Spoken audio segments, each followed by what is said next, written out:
years na nga nakaupo dyan si Kwan eh. Yung best friend nyo. 3 years na siya nakaupo. Ang dami pa rin problema. Na pinangako niya. Oh, di ba? Kahit anong gawin niya sa bigas, hindi talaga pwedeng 20. Tsaka, yun, nag-increase ang gasolina. Nagulat ako, ha? Laki ng increase, ha?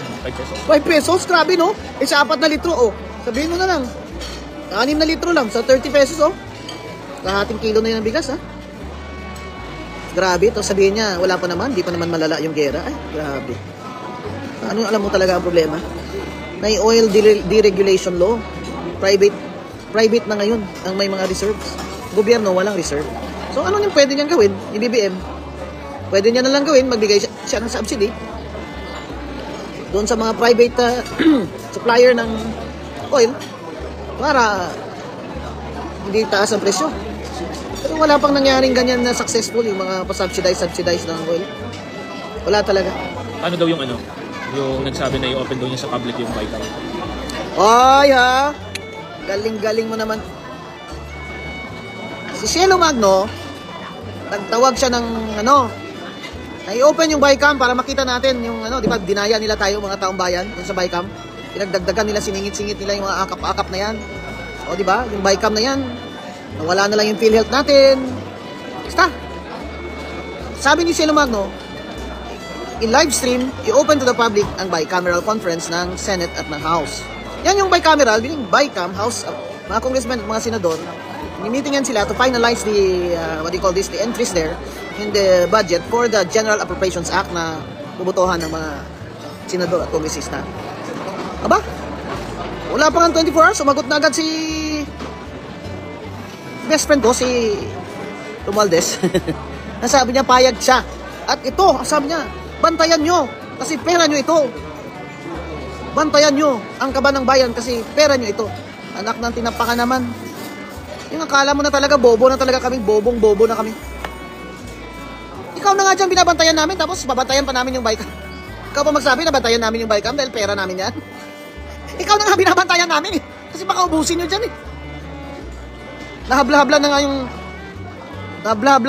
sa Supreme Court na ito declare the General Appropriations Act unconstitutional eh. Dahil sa paggagawa nyo eh. Tapos, ayun, ikaw pa may gana magsabi na bantayan namin ang Bicam dahil pera namin to. Ano pang babantayan namin? Naubos mo na sa akap, napamigay mo na. Bago pa mag-eleksyon, napamigay na ang akap. Ano pang babantayan namin dyan? Itong next, ito sa lang, suggestion natin sa kanya. Maniniwala po kami sa inyo, sir, kung kayo mismo, susuot kayo ng body camera. Saka lahat ng taga-Bicam, upo sa Bicameral Conference Committee, naka-live stream. Pero mismo ang speaker, saka yung chair ng Appropriations Act, magsuot po ng body camera. Para sure kami kung sino kinakausap niya. At i-live stream din, CCTV camera, ang opisina ng speaker. Para sigurado talaga kami na walang daya. Yun. Kung gusto niyang maging mabango sa taong bayan, taxpayers, edi live stream nga niya ang bicameral conference. Lahat ng steps, pero i-live stream niya rin ang opisina ng speaker. Yun, di ba? Bantayan daw natin ang ating pera. Hindi, siya ang bantayan natin. Tama ka, Lem. Bantayan natin siya. Tatapon pa niya ngayon yung responsibilidad sa atin, ha? Kung siya naman di ay, magbugo na gid mi kayo, ana, oy, sus. Matay, buguan na to, anig. Mapatakasabot, kung siya niyang ginahimo sa to, ha? Yan, mga kababayan, ang lesson natin. Kasi naman itong mga congressman, tando, wala akong sa Ilonggo pa. Marami sa kanila, tando.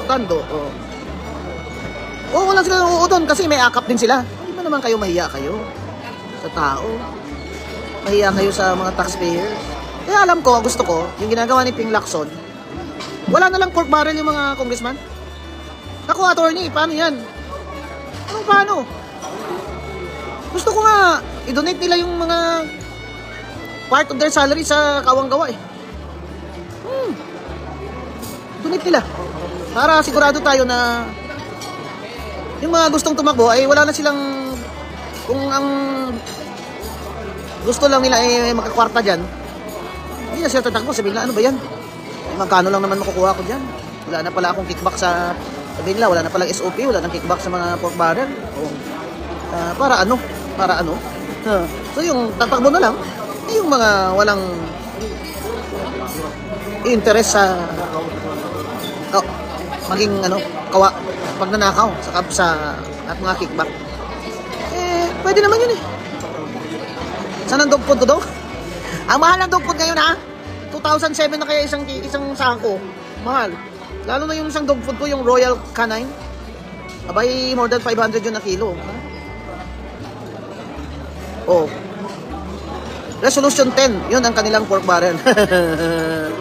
Oy, regards daw, tikuan. Kung man na siya.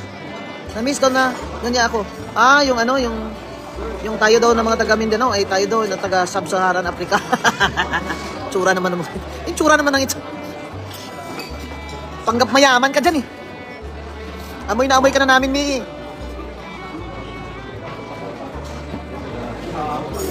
Yun, baga, mga baga, kahit nawungi. Muna'y ganahan na ako Cebuano ba? Kaya very crispy. Ang Cebuano is a very crispy language. Yan ang makaulaw. Yan, nakakaya. Bagag nawong, makapal, mukha. Dapat daw ipadala sa ibang planeta. Wow, watching from Canada. Hi, Josie. Hi, Josie. Watching from North Caloocan. Matay ka. Muna mag-North America. Yan. Ano ba? Attorney, Ilongga po kayo. Ilonggo kayo kaday. Oo, Ilonggo ko yung tao ko sa Negros, Cadiz. Pero, Cebuana pupunta ko. Kaya sige man ko nag-high school. Yan, ako mga amiga, mga Bisaya. Yan. Sobra pa sa baga, attorney, oh. Bitaw daw. Bagaan lang nawong, eh. Eh, balo nabiyatan ng tao nga, pagkasinghot-singhot sila. Nya, di pa yun, akuon, di pa yun. Ayaw umamin, eh. Tsaka, bakit ang baba nung yuko-yuko niya doon nung sinusunog yung shabu? Baba ng baw niya, parang hapon, ah. Eh, kasi, inaamoy niya yung, ano, yung usok ba? Sayang, eh. Yung cocaine po, hindi po yan sinusunog. Sinisinghot. Huwag kayong mag-alala. Lahat naman may panahon. Yung iba dyan, gusto mag-presidente. Kaya ngayon, pag-good luck siya. Pag-good boy siya. O yeah. Open ang bycam ha. I-open. Kaya wala naman. Sa pamayamang open nung diya. Kaya naubos naman. Kaya, wala na. Gasto naman niyang akap. Oh, Alberta. Alberta, Canada. Katok, kaayo na siya. Katok lagi. Udagan lagi og presidente. That's why.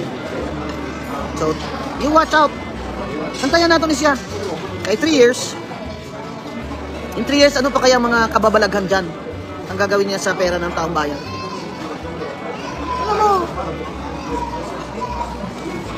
kaya ayaw ko dyan. Yung he is treating us as if stupid na takaayo ba? This guy must think we're really stupid. Saka he is all powerful. Parang feeling niya Diyos na siya ba? Yung may hangganan naman lahat eh. May hangganan naman lahat. Hindi naman lahat ng panahon may kapangyarihan ka. Halos wala nang lalaban. Paano naman lalaban? Pinapadisqualify nila. Pero 3 years? 3 years na si BBM? Ganito lang din? Ganito pa rin tayo? Worse pa? Worse pa yun nung nanumpa siya. Lahat ng promises niya, ng kampanya, wala siyang tinupad. Ano? After 3 years? Makakabawi pa ba sila sa atin, sa taong bayan? Napataas pa ba niya ang sahod? Kung pababa ba niya ang presyo ng kain? Ang presyo ng langis? Gasol? Jeepney? Bus? Ang mga MRT ba ay magiging accessible sa mga may kapansanan? Yung elevator ba ng mga MRT ay gagana in 3 years para sa mga naka-wheelchair at mga pilay at mga matatanda? Eh, yung concentration nila sa next 3 years, eh paano sila makakuha pa ng mas maraming kwarta para ibuhos nila sa sunod na eleksyon? In the meantime, more than 2 million Filipinos walang trabaho. Prices of food and goods and basic commodities are high. Walang effort at all. Walang effort to invite new capital, new investments. Peace and order is bad. Kaya Sino naman ang gusto mag-invest sa Pilipinas at gusto mag-tourist sa Pilipinas na ganito na naman ang ating peace and order situation ay bad. Dahil yung tourism sa Asia, pinakulilat na ang Pilipinas. Kaya pag kulilat, walang tourist na pumapasok. Walang maliliit na negosyo dyan mabubuhay. Maraming nagbibenta dyan, tinda-tinda lang dyan. Ang mga beach resort, mga tourist sites, wala. Peace and order is bad. Smuggling is on. Hindi pa rin bumababa presyo ng bigas. Sasabihin nila, inflation rate is low. Ganyan, 1 digit na lang. Kamo. At the poor, they feel it. They feel it. Kahit sabihin mo 5% na lang ang inflation. They feel it. Gasolina. So ano pong gawin natin, attorney, sa 3 years?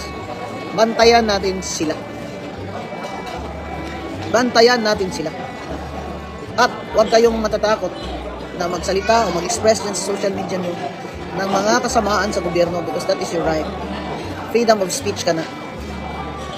Basta focus lang tayo sa pagbabantay ng ating kaban ng bayan